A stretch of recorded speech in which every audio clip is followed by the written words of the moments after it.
So Ordinary Girl. I get questions about this one all the time because years back the band re-released Courage to Grow and without this song on it, and people always think like I had something to do with it, like I have the rights to the song, and I had nothing to do with it. I don't have any power over that. For some reason they re-released the song without it. They made a decision to do that. When I left the band, this was one of our most popular songs, and then for years after it stayed one of the most popular songs until it was taken off the album. But I remember coming up with the song. We were renting this room on Nido, my wife and I, with some friends, and I was sitting in a chair and she was sitting on the bed, and I just played like these open position chords and went, you know, ordinary girl, yeah, you always speak your mind. Something like that.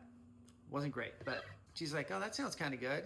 And then from there, I just went like this with the chords and made them more reggae-ish. And then I think it was later that night or the next night, I went to practice with the guys. And I was afraid to bring the chords in because they were like really pop-ish, you know, kind of poppy and happy. But I played them, and Rory immediately like got on the keyboard and started doing the kind of like the walking keyboard. And then I don't know if that's the correct name.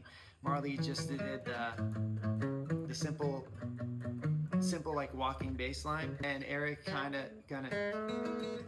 came up with that intro, and then yeah, I just had the chorus singing it over and over, just like coming up with it. I think all I had was, you know, ordinary girl, you know, ordinary girl, yeah, you always speak your mind, you know, ordinary girl, yeah, you're one of a kind, you know, ordinary girl.